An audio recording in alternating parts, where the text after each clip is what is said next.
page 6 of the Sun, but I'm pretty sure in the next few weeks will make its way up to the front pages, of course. And you mentioned the news, it's the fuel strike. Well, no, let's not say it's the fuel strike. It's the threat of a fuel strike, to be absolutely clear.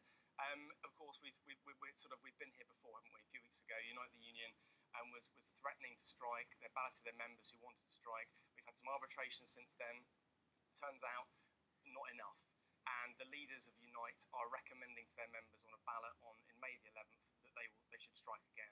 Now, we should just point out that if this does happen, we've then got 2 more weeks before an actual strike happens. So this is not something that's going to happen for a few more weeks. But we've obviously been here before. And I think the thing that sort of reminds me about, this isn't just the government that caused the problem last time. We remember Francis Moore and the jerry cans. This is also the media, rather stoking things up. And you've got fuel strike fear here in the Sun. And of course, that isn't the case. We've got weeks and weeks before any potential fuel strike happens. So I think, if the politicians have got to be responsible about the messaging, I think some of the media have got to think twice about how they report on this. Now, the next story I've picked is one that we sort of comes up every few months. It's Cameron's happiness index. And he's really pushing this one, which is good because it kind of makes me laugh because it's getting slightly farcical, to be honest. Okay. Now, this is a story from the Mail, and it says the headline is "Children Give Our Lives More Meaning," says happiness poll. Well, yeah, I imagine they probably do. I mean, that's sort of the whole point of procreation, isn't it? It's the meaning of life in many ways, isn't it? Well, precisely. And it just strikes me, the more and more we see about this happiness poll, the more and more obvious the answers are. The government is spending £2 million on finding out, do children make us happy? Do they make our life meaningful? Does marriage make us happy? Does divorce make us unhappy?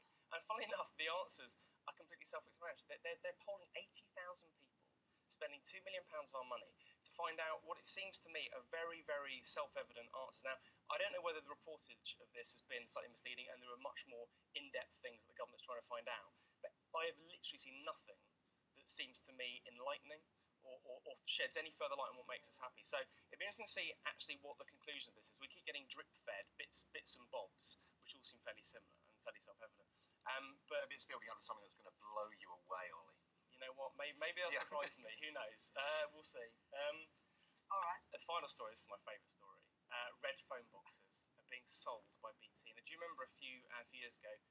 The London government sold Routemaster buses for about £3,000 each, and they made a massive profit. Anyone that bought them made a huge profit. They were selling for £15,000 a year after. BT are now selling red phone boxes, £2,000 each. What an investment! So go and get that today. Absolutely, right. Just under £2,000. Just under £2,000. Yeah, even more attractive. Thanks so much. Chat more later. Thank you. Gavin's here with the latest Sport Morning. Yes, morning to you guys. Morning to you.